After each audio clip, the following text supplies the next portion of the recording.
of their pilots. And you can see this is flying in nice tight circles. If it does come near you, please don't try to catch these.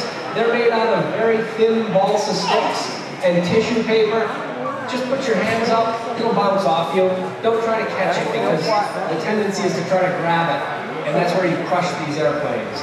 They weigh mere grams, not even ounces.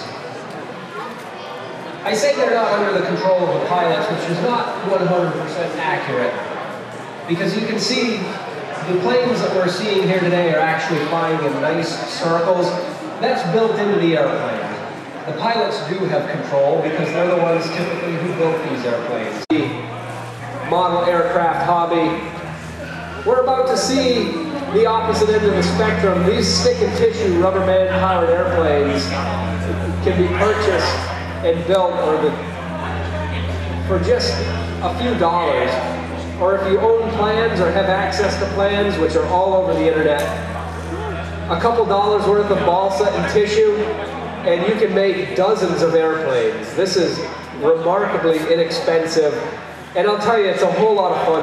Model airplanes, the AMA Cub, the Delta Dart, it's been known as a couple of different things over the years. This is a kit we use here at the museum.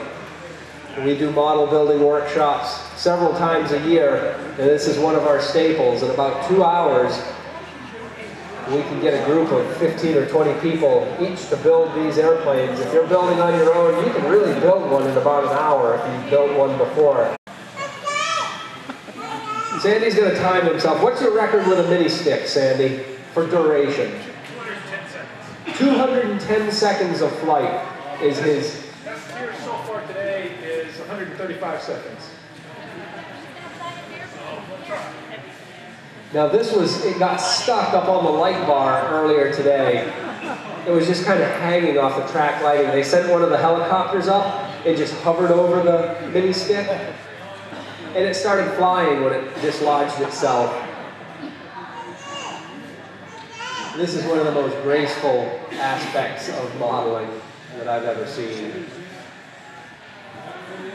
Sandy, would you tell us a little bit about the construction of these?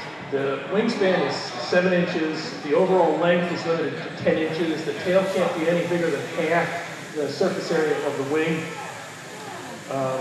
All the parts need to be built up. The covering is called ultra-film, and that weighs between 2 and 3 10,000ths of an ounce per 100 square inches.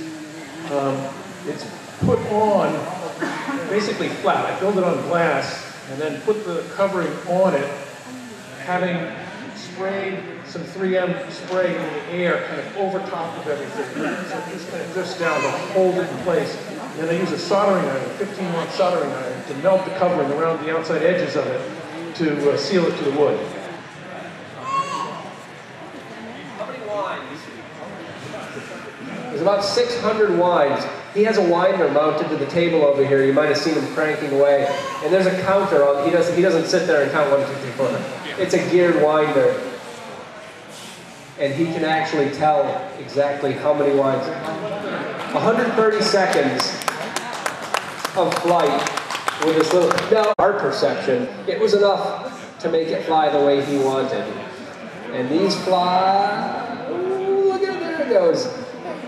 These are endurance flyers, and they fly, as you can tell, right on the edge of stall. That's the speed that these things fly because they want to maintain the most efficiency they can. And please, if it comes near you, don't try to catch it like that. They want to fly as slow as they can to maintain the most amount of time that that rubber can.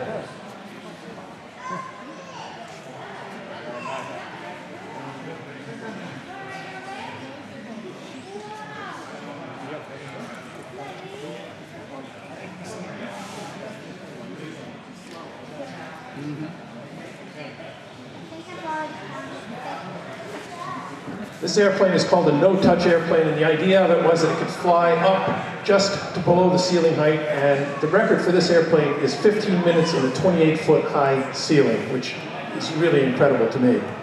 The best I've ever done is 4 minutes, which we're not going to get today, but